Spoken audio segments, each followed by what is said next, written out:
Hello my dear friend. आज मैं class 10th का साइंस के मोस्ट इम्पोर्टेंट क्वेश्चन कराने जा रहा हूं, जो एग्ज़ाम में बार बार आता है और एग्ज़ाम 2026 में आने की संभावना है। अगर आप इस वीडियो को अंत तक देखते हैं तो आप एग्ज़ाम में 70 से 80% करेक्ट आंसर लगाकर आइएगा। चलिए अब शुरू करते हैं। प्रश्न 1, पीएच का मान 7 होता है, किसका होगा पीएच का मान 7? ऑप्शन नंबर ए अम्लीय, ऑप्शन नंबर बी क्षारीय, ऑप्शन नंबर सी उदासीन, ऑप्शन नंबर डी प्रबल अम्ल। तो पीएच मान 7 किसका होता है? उदासीन का। तो ऑप्शन नंबर सी अम्लीय का पीएच मान क्या होता है? 7 से कम होता है।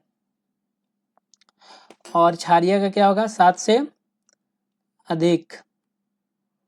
उदासीन का क्या होगा? 7। प्रबल अम्ल का पीएच मान क्या होता है? 0 से 1। अब देखते हैं क्वेश्चन नंबर दूसरा।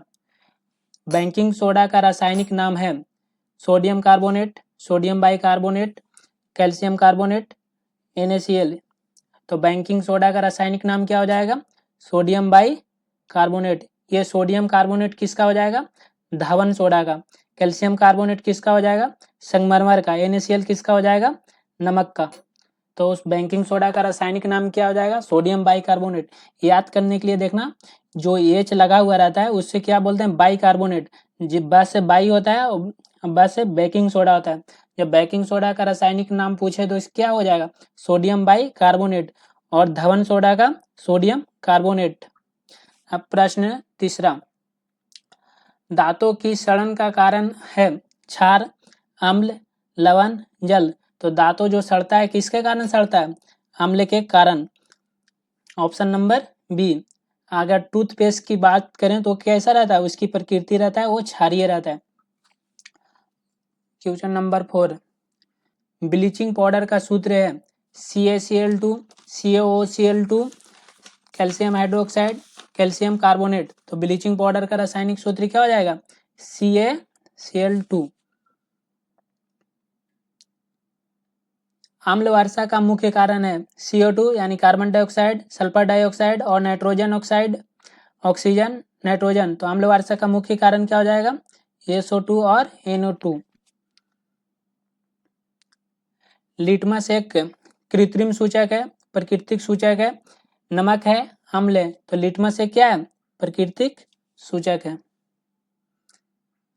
निर्वात का अपवर्तनांक होता है 1, 1.3, 1.5, 2। तो निर्वात का अपवर्तनांक क्या हो जाएगा? 1.3।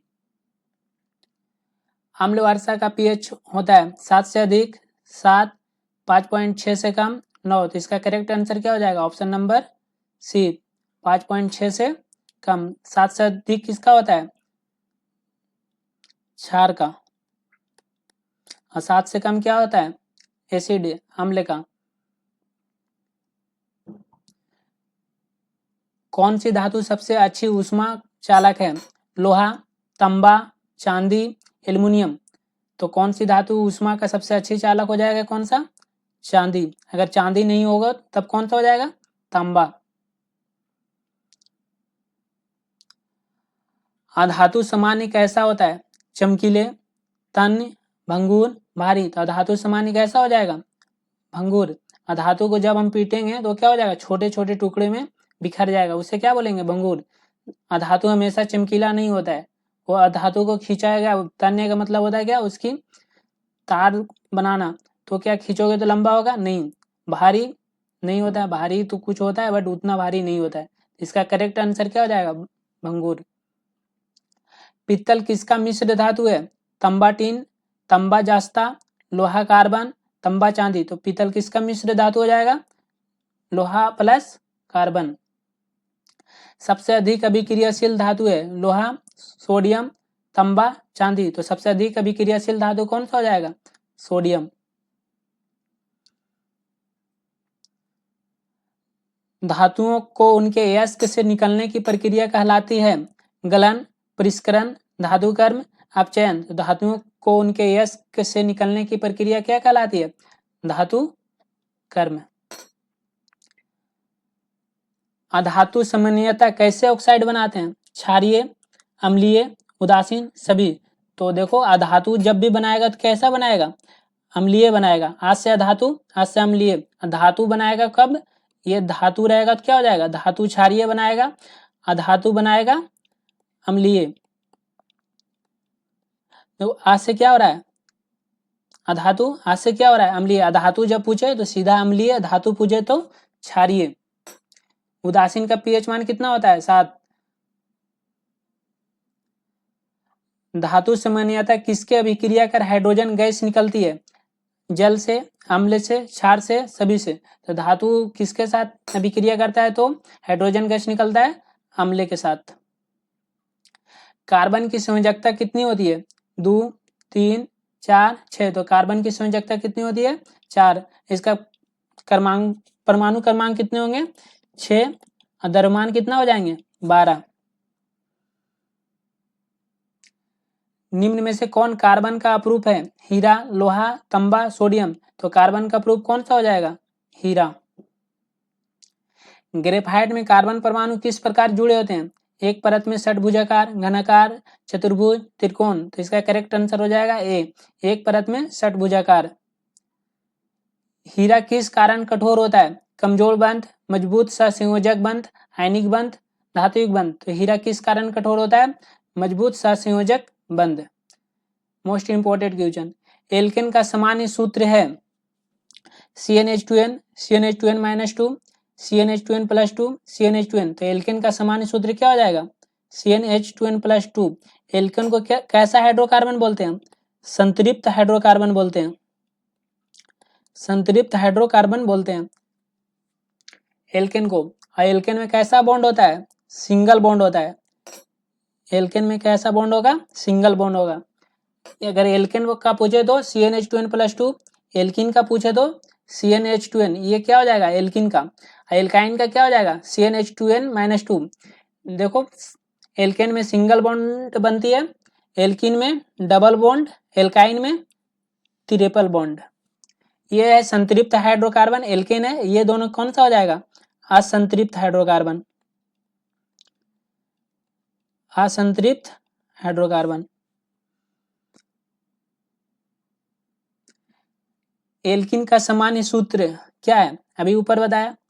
ये CnH2n+2, ये क्या हो जाएगा, एल्केन।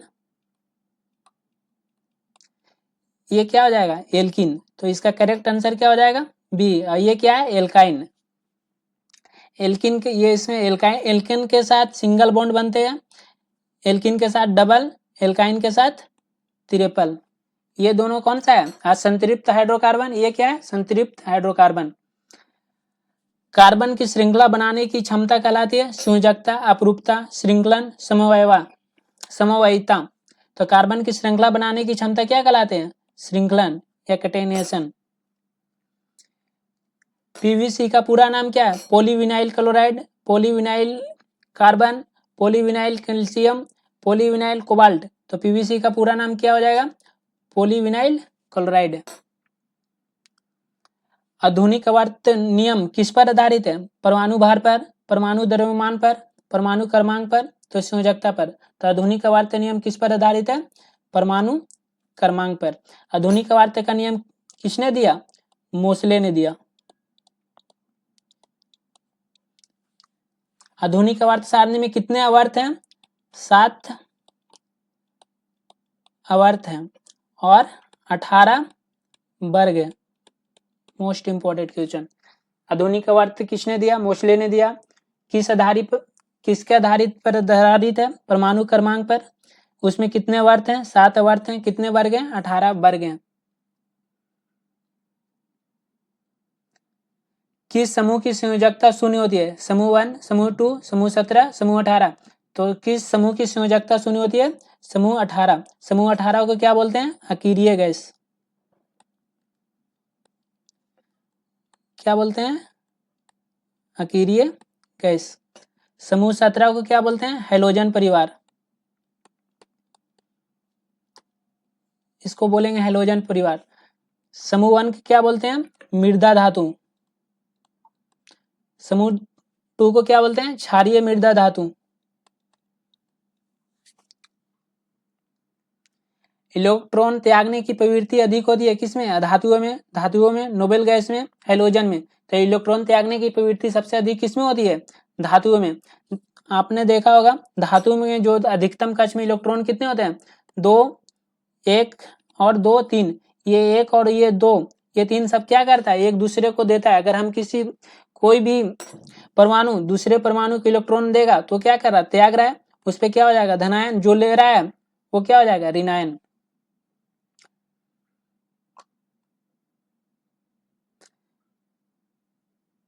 सॉरी। सबसे अधिक विद्युत ऋणात्मक तत्व है ऑक्सीजन, नाइट्रोजन, फ्लोरीन, क्लोरीन। तो सबसे अधिक विद्युत ऋणात्मक तत्व कौन सा हो जाएगा? फ्लोरीन। लाइथेनाइड व एक्टेनाइड आते हैं एस ब्लॉक में, पी ब्लॉक में, डी ब्लॉक में, एफ ब्लॉक में। तो लाइथेनाइड और एक्टेनाइड किस में आते हैं? एफ ब्लॉक में। ये कब कहाँ रहता है? आवर्त सारणी के नीचे रहते हैं एक्टिनाइड और लेथेनाइड। एफ ब्लॉक तत्व कहलाते हैं संक्रमण तत्व, आंतरिक संक्रमण तत्व, हैलोजन, नोबेल गैस। तो एफ ब्लॉक के तत्व क्या कहलाते हैं? आंतरिक संक्रमण तत्व। Calcium carbonate, calcium oxide plus carbon dioxide, यह अभिक्रिया है संयोजन, विस्थापन, अपघटन, द्विविस्थापन। यहाँ देखो इसको मान लो ए, इसको मान लो बी। यहाँ क्या टूट रहा है? ए और बी में बढ़ रहा है। तो ये क्या हो रहा है? अब घटित हो रहा है। ए बी था साथ में, वो दोनों क्या हो गया? अलग अलग हो गया। तो ये क्या हो जाएगा? अपघटन अभिक्रिया। संयोजन अभिक्रिया किसको बोलेंगे? मानो ये यहाँ पे ए प्लस बी है, इधर आकर क्या हो रहा है? ए भी बन जा रहा है। तो ये क्या हो रहा है? जुट रहा है। ये क्या हो जाएगा? संयोजन। विस्थापन किसको बोलेंगे? ए बी है और ये सी है, इधर आकर क्या हो रहा है? ए सी और ये क्या हो रहा है? बी। ये क्या हो रहा है? एक दूसरे के साथ विस्थापित हो रहा है। इसे क्या बोलेंगे? विस्थापन अभिक्रिया। द्विविस्थापन किसे बोलेंगे? इधर देखो ए बी, इधर बी सी, इधर आकर क्या हो रहा है? सॉरी यहाँ सी डी कर लो। ए बी, इधर आकर ए सी बन रहा है, इधर जाकर बी डी बन जा रहा है। ये दो बार क्या हो रहा है आपस में? तो इसे क्या बोलेंगे? द्विविस्थापन अभिक्रिया। निम्न में से सही संतुलित समीकरण कौन सा है? संतुलित करने का मतलब देखो कौन सा है। इसमें जिंक कितने हैं? 1। इसमें भी जिंक कितने हो गए? 1। इसमें क्लोरीन कितने हैं? 1। ये इसमें कितने हैं? क्लोरीन 2। तो ये क्या है? गलत है। इसमें क्या है? जिंक 1, 2 हाइड्रोजन, 2 हाइड्रोजन, 1 कैलोरी है। ये 2 से मल्टीप्लाई हो जाएगा तो क्या हो जाएगा? 2 कैलोरी। ये क्या है? संतुलित है। यानी दोनों साइड के बराबर हो जाएंगे तो क्या हो जाएंगे? संतुलित है। इसका करेक्ट आंसर क्या हो जाएगा? बी। द्विखंडन किस में होता है? हाइड्रा में, अमीबा में, ईस्ट में, प्लाज्मोडियम में। तो द्विखंडन का मतलब बाइनरी फिजन। इसका एक ट्रिक होता है बी पी ए। बी से क्या हो जाएगा? Binary fission. पी से क्या हो जाएगा? पैरामीशियम।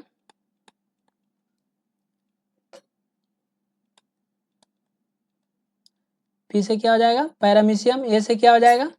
अमीबा। तो देखो द्विखंडन किस में होगा? एक पैरामीशियम में, एक अमीबा में। ऑप्शन में देखो क्या है?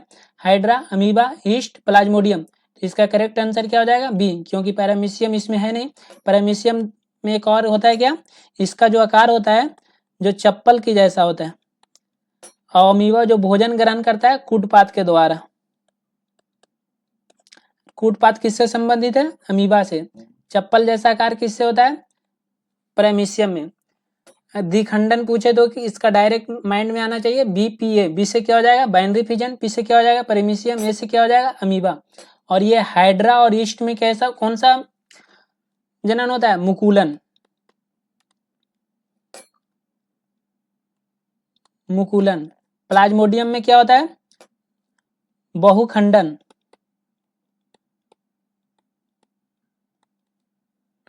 बहुखंडन।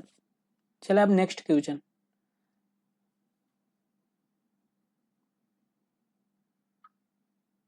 हाँ, बहुखंडन किस में होता है? अभी ऊपर बताएं किस में होता है? अमीबा में, पैरामीशियम में, प्लाज्मोडियम में, हाइड्रा में। तो बहुविखंडन किस में होगा? प्लाज्मोडियम में। अमीबा और पैरामीशियम में क्या होता है? बाइनरी फिजन होता है। हाइड्रा में क्या होता है? मुकुलन होता है। मानव में निषेचन कहाँ होता है? गर्भाशय, अंडाशय, फैलोपियन नलिका, योनि। तो मानव में निषेचन कहाँ होता है? फैलोपियन नलिका में। इसका एक और नाम है हिंदी में डिंबवाहिना, डिंबवाहिनी।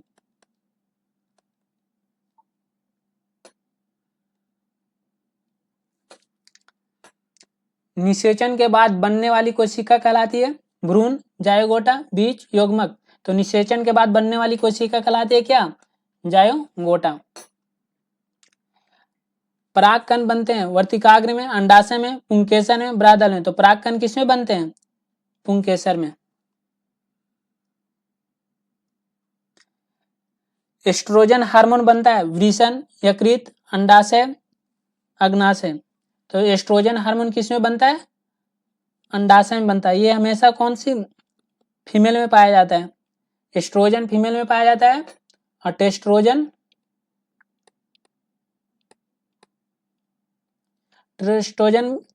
मेल में पाया जाता है। और टेस्ट्रोजन कहाँ बनता है? वृषण में बनता है। और एस्ट्रोजन अंडाशय में बनता है किस? चलिए अब नेक्स्ट देखते हैं। अब आईबीएस श्वसन में उत्पाद होता है कार्बन डाइऑक्साइड प्लस जल, carbon dioxide plus alcohol, oxygen plus जल, कार्बन डाइऑक्साइड प्लस ऑक्सीजन। तो अब आईबीएस श्वसन में उत्पाद कौन सा होता है? Carbon dioxide plus alcohol.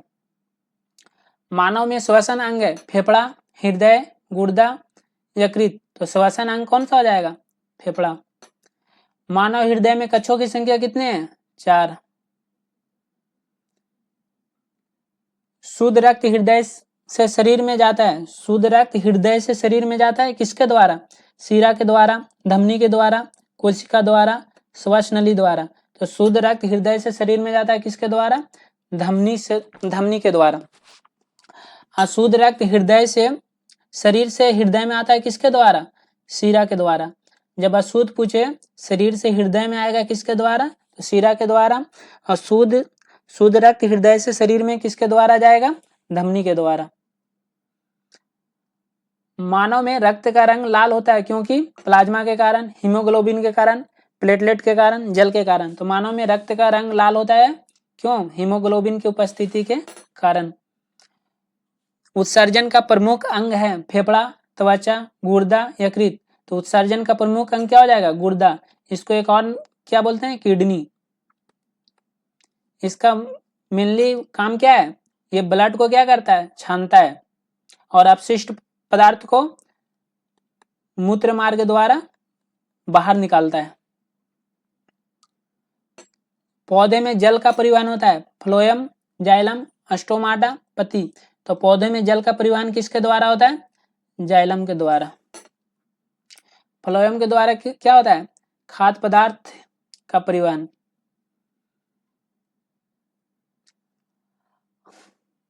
अमाशय में पाचक रस है पित्त, लार, एचसीएल, ट्रिप्सिन। तो अमाशय में जो पाचक रस हो जाएगा क्या हो जाएगा? हाइड्रोक्लोरिन। ये क्या है? अम्ल है।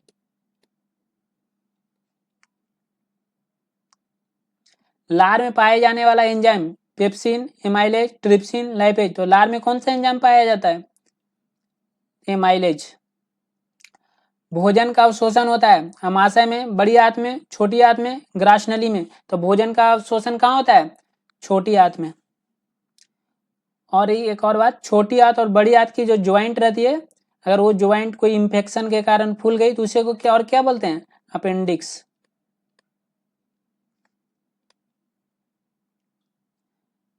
पौधे में वृद्धि हार्मोन कौन सा है? Auxin, insulin, thyroxine, adrenaline. तो पौधे में वृद्धि हार्मोन कौन सा हो जाएगा? ऑक्सिन। तंत्रिका कोशिकाओं को क्या कहते हैं? Neuron, axon, dendron, synapse. तो तंत्रिका कोशिका को क्या कहते हैं? न्यूरॉन। मस्तिष्क का सबसे बड़ा भाग कौन सा है? Cerebellum, medulla, cerebrum, post. तो मस्तिष्क का सबसे बड़ा भाग कौन सा है? सेरिब्रम। मस्तिष्क का वजन कितना होता है? 1400 से 1500 ग्राम। बट एवरेज में क्या होता है? 1400। संतुलन बनाए रखने वाला मस्तिष्क भाग है सेरिब्रम, मेडुला, सेरिबेलम, पोन्स। तो जो मानव शरीर को संतुलन बनाए रखता है वो कौन सा है? सेरिबेलम। अग्नाशय से कौन सा हार्मोन स्रावित होता है? थायरोक्सिन, एड्रेनालिन, इंसुलिन, वृद्धि हार्मोन। तो अग्नाशय से कौन सा हार्मोन स्रावित होगा? इंसुलिन। पौधे में नियंत्रण एवं समन्वय किसके द्वारा होता है? तंत्रिका तंत्र के द्वारा, हार्मोन के द्वारा। तो किसके द्वारा होगा? हार्मोन के द्वारा। अगर मानव में पूछे तो किसके द्वारा होता है? मानव में पूछे तो किसके द्वारा होगा? न्यूरॉन के द्वारा।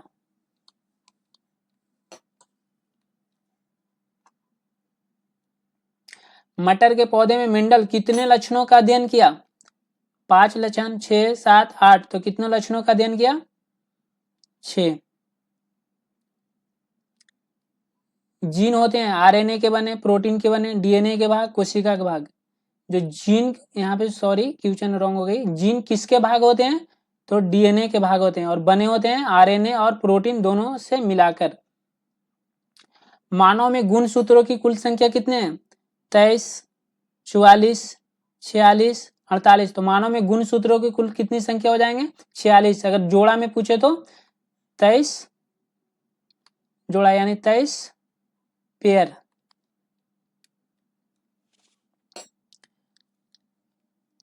नेक्स्ट क्वेश्चन, उत्परिवर्तन क्या है? कोशिका विभाजन, जीन में परिवर्तन, प्रजनन, वृद्धि। तो उत्परिवर्तन क्या है? जीन में परिवर्तन।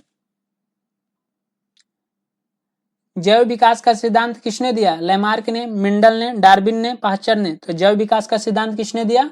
डार्विन ने। डीएनए पाया जाता है नाभिक में, साइटोप्लाज्मा में, राइबोसोम में, लाइसोसोम में। तो डीएनए कहाँ पाया जाता है? नाभिक में। अनुवंशिकता का जनक किसे कहा जाता है? डार्विन को, लेमार्क को, ग्रेगर मेंडल को, वाटसन को। तो अनुवंशिकता का जनक किसे कहा जाता है? ग्रेगर मेंडल को। पारिस्थितिक तंत्र का मुख्य घटक कौन सा है? केवल पौधे, केवल जानवर, जैविक और अजैविक घटक, केवल मनुष्य। तो पारिस्थितिक तंत्र का मुख्य घटक कौन सा हो जाएगा? जैविक और अजैविक घटक। जैविक किसे बोलेंगे? जो वैसे घटक जो क्या हो जाएंगे? सजीव हो जाएंगे। और जैविक किसे बोलेंगे? वैसे घटक जो निर्जीव रहेंगे, जैसे मिट्टी, बालू, ये सब क्या है? जैविक घटक है। जैविक में क्या होगा? पेड़, घास, पशु, घास है, पशु, पक्षी, मानव, ये सब क्या हो जाएंगे? जैविक घटक।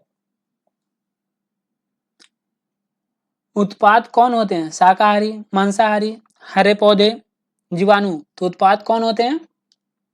हरे पौधे। खाद्य श्रृंखला की शुरुआत किससे होती है? उपभोक्ता से, अपघटक से, उत्पाद से, परजीवी से। तो खाद्य श्रृंखला की शुरुआत किससे होती है? उत्पाद से।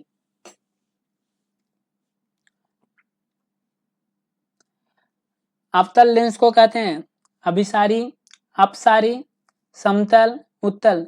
अवतल लेंस को क्या बोलेंगे? अपसारी। अगर वहीं अवतल दर्पण पूछे, अगर लेंस की जगह पर क्या रहे? दर्पण।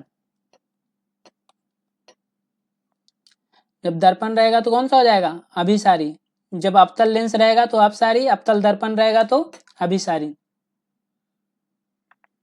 समतल दर्पण में आवर्धन होता है 2, 1, +1, 0। तो समतल दर्पण में जो आवर्धन होता है 1। समतल दर्पण में कैसा प्रतिबिंब बनता है? काल्पनिक, सीधा और वस्तु के बराबर। आवर्धन का कोई मात्रक नहीं होता है क्योंकि यह बल है, ऊर्जा है, अनुपात है, दूरी है। तो आवर्धन का कोई मात्रक नहीं होता क्योंकि यह क्या है? अनुपात है। आपने आवर्धन बराबर फॉर्मूला पढ़ा होगा। अगर दर्पण में क्या होता है? v/u minus v/u। अगर लेंस में v/u। अगर v का मान क्या है? सेंटीमीटर में, u का भी मान क्या हो जाएगा? सेंटीमीटर में। तो सेंटीमीटर से सेंटीमीटर कट जाएगा। तो इसका क्या होता है? कोई मात्रक नहीं होता है। आवर्धन का कोई मात्रक नहीं होता है क्योंकि यह अनुपात है। नेक्स्ट, दाएं हाथ का अंगूठा का नियम किससे संबंधित है? Newton, Maxwell, Fleming, Oersted. तो दाएं हाथ का अंगूठा का नियम किससे संबंधित है? मैक्सवेल ने ये बोला जो अंगूठा होगा जो क्या बताएगा? धारा बताएगा। बाकी जो 4 अंगुलियां होंगे वो क्या बोलेंगे? चुंबकीय क्षेत्र।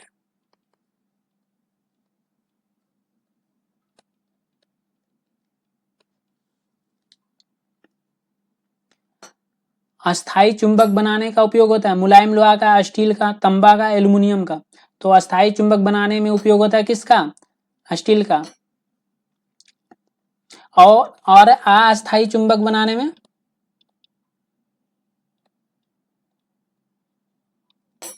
अस्थाई चुंबक बनाने में किसका उपयोग होता है? मुलायम लोहा का। अस्थाई में मुलायम लोहा, अस्थाई में स्टील। फ्लेमिंग के बाएं हाथ नियम में अंगूठा दर्शाता है धारा, क्षेत्र, बल, गति। तो बाएं हाथ का नियम जो अंगूठा दर्शाएगा किसको? बल को। बस से क्या होता है? बाएं, और बस से क्या होता है? बल। अगर दाएं हाथ का नियम बोले तो किसे दर्शाएगा? गति को। और बाएं हाथ का बल का। अगर यहाँ पे दायां हाथ का नियम बोले अंगूठा किसको दर्शाता है? गति को। और बायां किसको दर्शाएगा? बल को। बस से बायां याद रखना, बस से बल। चुंबकीय क्षेत्र रेखाओं की दिशा होती है साउथ से नॉर्थ, नॉर्थ से साउथ, बाहर, ऊपर से नीचे, नीचे से ऊपर। तो चुंबकीय क्षेत्र रेखाओं की दिशा क्या होती है? उत्तर से दक्षिण। बाहर की तरफ पूछे तो उत्तर से दक्षिण, अंदर की तरफ पूछे तो दक्षिण से उत्तर। विद्युत मोटर ऊर्जा को बदलती है विद्युत से उष्मा, यांत्रिक से विद्युत, विद्युत से यांत्रिक, रासायनिक से विद्युत। तो विद्युत मोटर है जो ऊर्जा को बदलती है। जब उसमें क्या देते हैं? विद्युत धारा देते हैं तो क्या होता है? मोटर चलता है। ये क्या हो जाएगा? विद्युत से यांत्रिक। विद्युत धारा का सूत्र होता है I बराबर V बटा आर, I बराबर आर बटा वी, I बराबर V गुने आर, I बराबर V प्लस आर। तो आपने ओम के नियम में पढ़ा होगा V बराबर क्या होता है? I R. तो यहाँ से ये देखो, ये आर इसके साथ गुना में तो इधर जाएगा तो V बटा आर, यानी V बटा आर बराबर क्या हो जाएगा? I। तो I बराबर कहाँ है? V बटा आर, ऑप्शन नंबर ए। ओम का नियम लागू होता है सभी पदार्थों पर, कुचालकों पर, धातुओं पर, गैसों पर। तो ओम का नियम किस पे लागू होता है? सिर्फ धातुओं पर।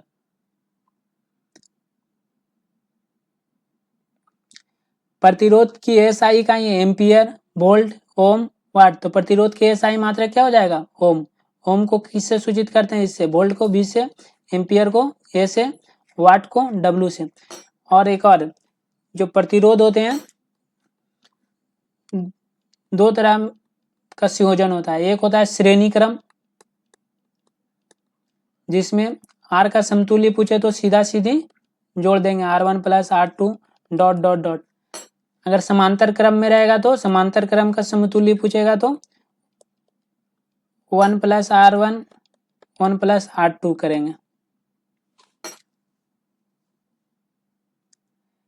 ए मीटर को परिपथ में जोड़ा जाता है समांतर क्रम में, श्रेणी क्रम में, दोनों में कोई नहीं। तो ए मीटर किस में जोड़ा जाता है? श्रेणी क्रम में। अगर वोल्ट मीटर पूछे तो समांतर क्रम में। वोल्ट मीटर किससे जोड़ा जाएगा? समांतर क्रम में। और ए मीटर श्रेणी क्रम में। ए मीटर किसे मापता है? धारा को मापता है। वोल्ट मीटर किससे मापता है? विभवांतर को।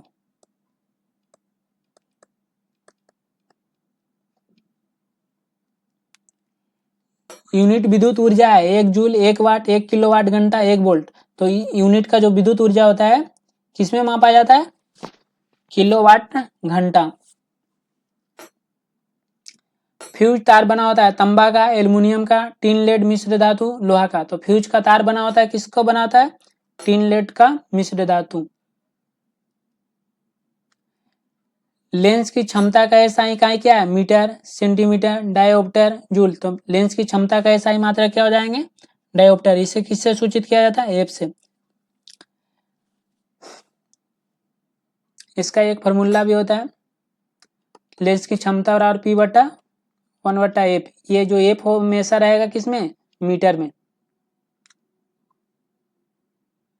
लेंस की क्षमता किस पर निर्भर करती है? मोटाई पर, पदार्थ पर, फोकस दूरी पर, व्यास पर।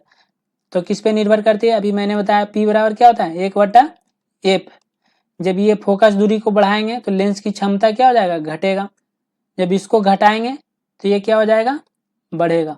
तो इसके किस पे निर्भर कर रहा है? फोकस दूरी पर। मानव आंख में कौन सा लेंस होता है? अपतल, उत्तल, समतल, बेलनाकार। तो मानव लेंस में कौन सा लेंस होता है?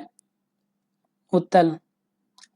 दूरदृष्टि दोष में कौन सा लेंस लगता है? अपतल, उत्तल, दोनों, कोई नहीं। तो इसका देखो, एक होता है निकट, एक होता है दूर।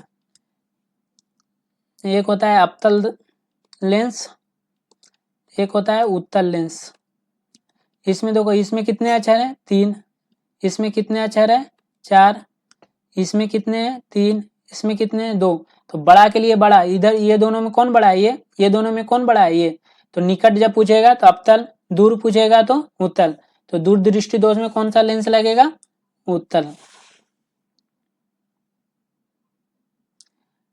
अपतल लेंस की फोकस दूरी का मान होता है प्लस में, माइनस में, 0, इन्फिनिटी। जब अपतल लेंस का पूछे या अपतल दर्पण पूछे तो उसकी फोकस दूरी कैसा होगा? माइनस ही होगा। अपतल लेंस की शक्ति हमेशा क्या होता है? धनात्मक, ऋणात्मक, शून्य। जब उसकी फोकस दूरी एफ बराबर क्या हो जाएगा? माइनस में, तो उसकी शक्ति निकालेंगे P/1/F। तो इसका मान रखेंगे माइनस ही आएगा। तो यानी इसका क्या हो जाएगा? अपतल लेंस की शक्ति भी क्या हो जाएगा? ऋणात्मक। मानव नेत्र की निकट बिंदु कितनी दूरी पर होती है? 20 सेंटीमीटर, 25 सेंटीमीटर, 30 सेंटीमीटर, 50 सेंटीमीटर। तो मानव नेत्र का निकट बिंदु जो होती है वो 25 सेंटीमीटर पर होती है। और दूर बिंदु पूछे तो इन्फिनिटी। आइरिस का रंग किससे निर्धारित होता है? रेटिना से, लेंस से, रंग द्रव, पुतली। तो आइरिस का रंग जो किससे निर्धारित होता है? रंग द्रव से। आकाश नीला क्यों दिखाई देता है? परिवर्तन के कारण, अपवर्तन के कारण, परिकर्णन के कारण, विवर्तन के कारण। तो आकाश नीला क्यों दिखाई देता है? परिकर्णन के कारण। परिवर्तन के कितने नियम होते हैं? 2 नियम होते हैं। कौन? आपतित किरण, प्रवर्तित किरण तथा बीच में डाला गया ये अभिलंब, तीनों क्या होते हैं? एक बिंदु पर। और ये कोण बराबर ये कोण, आपतित कोण, हाँ, आपतित कोण बराबर प्रवर्तित कोण।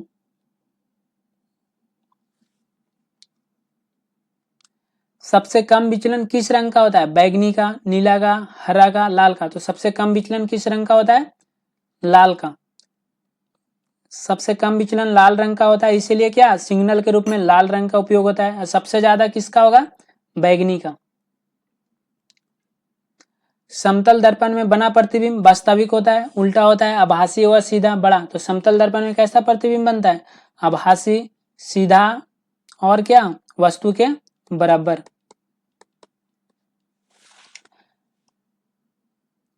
प्रकाश की चाल निर्वात में होती है 3×10⁶ मीटर पर सेकंड, 3×10⁸ मीटर पर सेकंड, 3×10⁵ मीटर पर सेकंड, 3×10⁴ मीटर पर सेकंड। तो प्रकाश की चाल जो निर्वात में होती है 3×10⁸ मीटर पर सेकंड। और इसे किलोमीटर में पूछे तो 3×10⁵ किलोमीटर, यानी 3 लाख किलोमीटर। अगर आप इस वीडियो को 2 से 3 बार देखेंगे तो आपको 100% समझ में आएगा और याद हो जाएगा।